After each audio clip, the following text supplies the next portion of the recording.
Bonjour à tous. Voilà, je pense que c'était important de pouvoir se poser et de pouvoir comprendre où nous en sommes par rapport à tous ces bruits de guerre, ces soulèvements.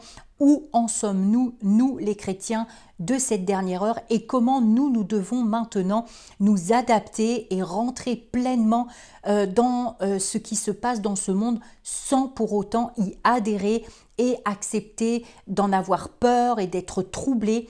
Parce qu'effectivement, le Seigneur nous a largement avertis sur tout ce qui allait se passer. Et bien évidemment, nous sommes la génération où nous pouvons le voir de nos yeux, où cela s'amplifie, puisque les temps s'accélèrent et que de toute façon, nous devons traverser ces temps, nous devons passer ces temps.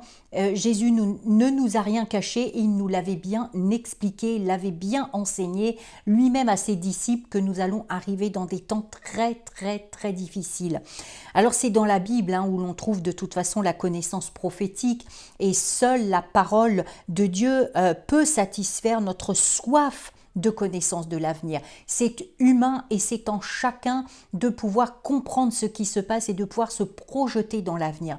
Nous avons tous besoin de projection, nous avons besoin de savoir comment nous positionner, ça nous permet d'anticiper, ça nous permet de savoir où l'on va et c'est légitime de savoir où l'on va. Je pense que lorsque on décide d'entreprendre un chemin, on aime savoir où on va. Je ne pense pas qu'on prend des transports en commun sans savoir où l'on va, prendre sa voiture sans vraiment savoir où l'on va. Aujourd'hui, nous ne sommes pas des chrétiens qui doivent errer, qui ne savent pas où ils vont.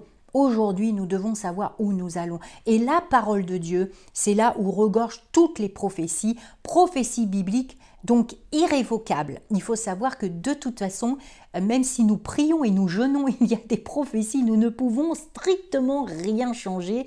C'est marqué, c'est acté, Dieu l'a voulu ainsi et maintenant nous devons savoir comment adapter une attitude, un comportement pour pouvoir traverser le plus facilement, le plus paisiblement et sereinement ces saisons par lesquelles nous passons et qui vont de toute façon s'amplifier.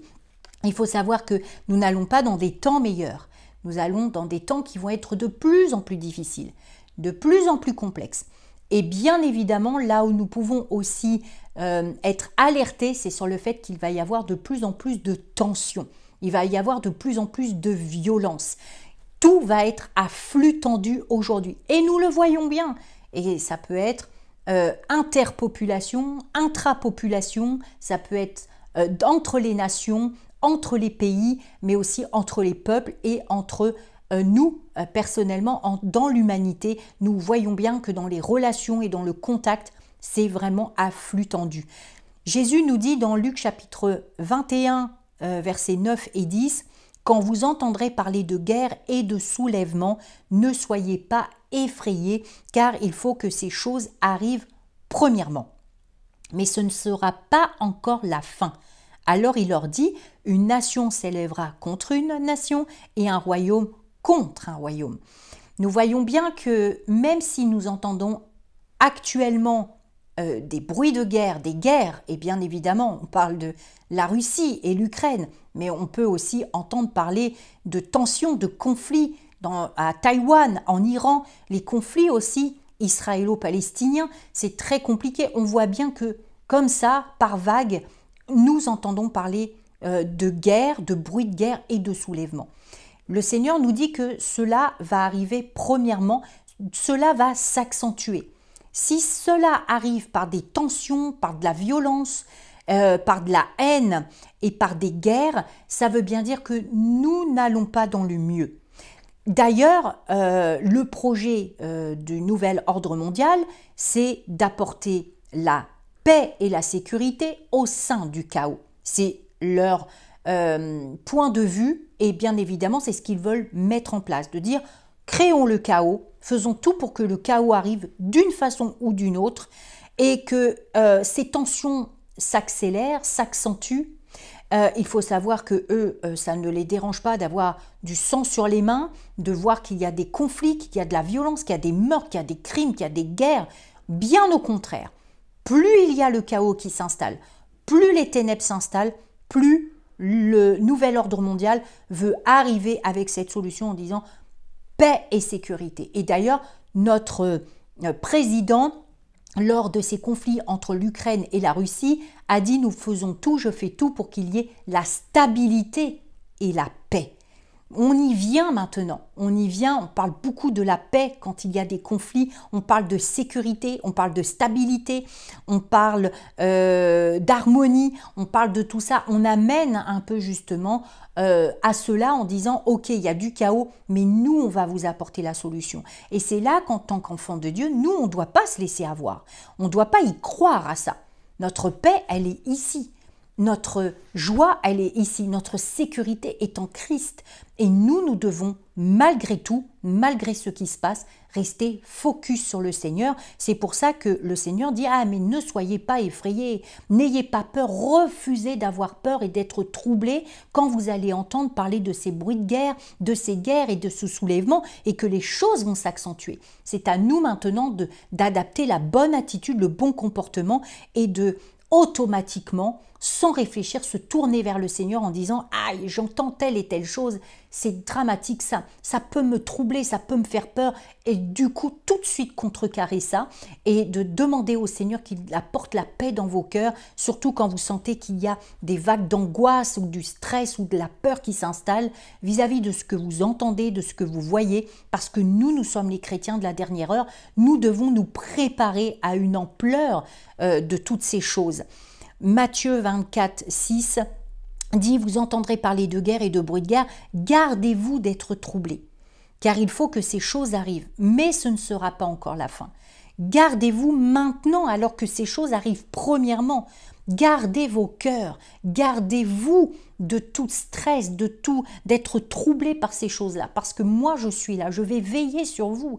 Jésus ne nous laissera jamais tomber, il a dit « Je serai avec vous jusqu'à la fin du monde » par la puissance du Saint-Esprit. Tant qu'il y a le Saint-Esprit, tant que nous pouvons être encore unis dans la prière et que nous pouvons encore avoir cette paix intérieure qui nous dit « Non, allez, tourne-toi vers Jésus, appuie-toi sur le Seigneur, c'est lui la solution de toute chose. » Rien ni personne dans ce monde ne pourra apporter sécurité et paix. La paix n'existe pas dans ce monde. Elle n'existe pas. C'est que du blabla, elle n'existe pas. Et bien au contraire, de toute façon, la paix entre certaines nations, entre certains royaumes et même entre certaines populations et même parfois entre humains avec notre prochain, on voit que c'est de plus en plus compliqué, c'est de plus en plus tendu. Mais nous avons un espoir, c'est que le Seigneur est là. Le Seigneur veille sur nous et il nous a avertis. C'est pour ça, n'occultez pas, ne mettez jamais de côté les prophéties bibliques. Appuyez-vous sur la parole et particulièrement dans ces temps-là de la fin. C'est très important. La Bible doit être mise au cœur de l'actualité plus que jamais encore aujourd'hui. C'est pour ça que moi j'aime aborder la parole de Dieu en fonction de ce qui se passe, en fonction des saisons, même si effectivement je ne suis pas prophète, je suis évangéliste et pasteur, mais j'aime aller chercher la pensée de l'esprit dans le but de pouvoir vous encourager, de vous maintenir dans cette foi et dans cette paix que le Seigneur vous a donné et en plus qu'il veut que maintenant vous préserviez malgré tout ce qui se passe.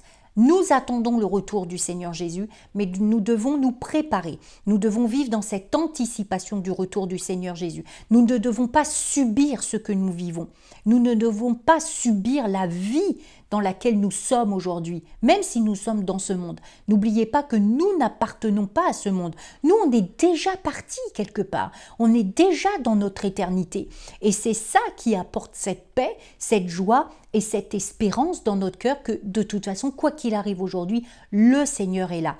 Il suffit d'avoir les bonnes attitudes, la bonne façon de voir les choses, de mettre en pratique ce que le Seigneur nous demande et continuer à prier, continuer à déjà nous préserver nous-mêmes et prier bien évidemment et particulièrement sur ce qui se passe aujourd'hui pour que nos chrétiens qui sont en Russie, les chrétiens qui sont en Ukraine puissent être vraiment gardés et protégés, que vraiment le Seigneur puisse les assister vraiment d'une façon très puissante. Nous devons soutenir les chrétiens d'Ukraine, les chrétiens de Russie et les populations afin que ce conflit vraiment y mette un terme, mais la solution étant au Seigneur Jésus. Rien ni personne dans ce monde ne pourra apporter paix et sécurité. C'est faux et c'est faux.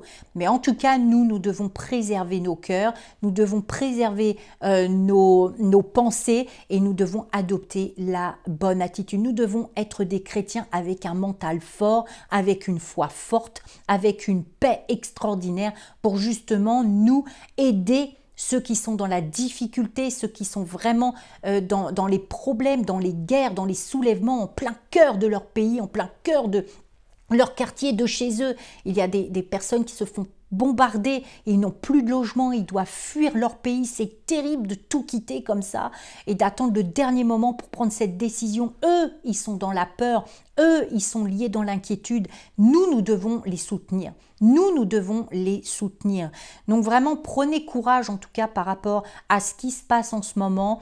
Ce n'est que le début. Le Seigneur dit que ça arrive premièrement, mais notre Seigneur, notre Dieu, a toujours le dernier mot.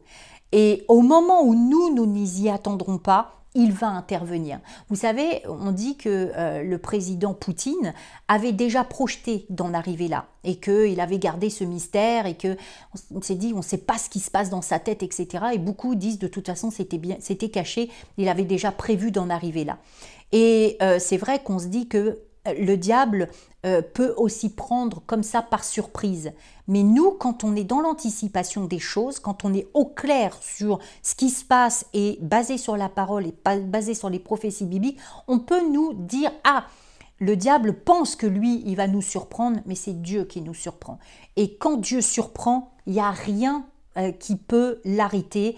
Et quand c'est lui qui donne le dernier mot, rien ni personne ne peut arrêter la volonté de Dieu de se mettre en place.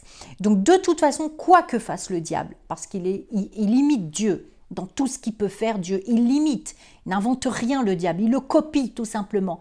Mais nous savons une chose, c'est que Dieu, lui, c'est de l'authentique. Et lui, il est déjà très loin devant nous, Dieu. Il a déjà tout projeté. Ou à travers de la parole dans les prophéties bibliques. Il nous a déjà tout dit, il nous a rien caché. Et par contre, quand il va intervenir pour renverser tout ça, waouh, on va être surpris. Mais là, ça va être extraordinaire. Et c'est là que nous devons rester campés, c'est être des visionnaires, anticiper l'avenir en disant de toute façon Dieu a son plan dans tout ça.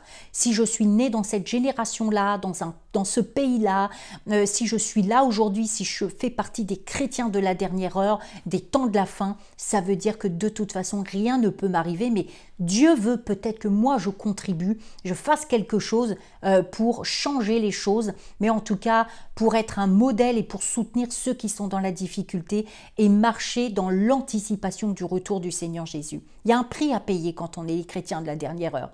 Il n'est pas facile, mais n'oubliez pas que Jésus ne nous laissera jamais tomber. Il ne nous abandonnera point, il ne nous délaissera point. Et donc, je vous exhorte à pouvoir continuer à prier pour nos frères et sœurs qui sont en Ukraine, qui sont en Russie. Eux ont besoin d'assistance et bien sûr aussi de pouvoir demander au Seigneur d'intervenir et de le laisser faire. De le laisser faire, de toute façon, il intervient. Il va intervenir. Donc, je vous bénis. N'oubliez pas les prophéties bibliques. N'oubliez pas que même si vous entendez des bruits de guerre, des guerres et des soulèvements, ne vous laissez pas troubler, gardez la paix et restez focus sur le Seigneur Jésus et allez puiser en lui ce qu'il a projeté pour que vous puissiez avoir cette espérance et cette espérance, ce partage de pouvoir le donner aux autres afin d'apaiser les cœurs, d'apaiser les âmes, d'apaiser les consciences. Les gens au jour d'aujourd'hui ont besoin de ça, avoir un message d'espoir, avoir un message d'espérance et entendre dire que quelqu'un a la solution et ce quelqu'un c'est Jésus. Je vous bénis abondamment et vraiment partagez cette vidéo afin qu'un maximum de chrétiens soient encouragés par ce message pour rebooster leur foi et pour se dire ok, oui c'est vrai, on ne doit pas se laisser troubler, on ne doit pas se laisser envahir par la peur, par cette peur qui peut nous donner une telle angoisse, que vraiment des chrétiens soient bénis par cette vidéo et prions pour nos bien-aimés ukrainiens et russes et que maintenant quelque chose se passe aussi pour ces deux pays. Vraiment, je vous bénis et je vous dis à bientôt.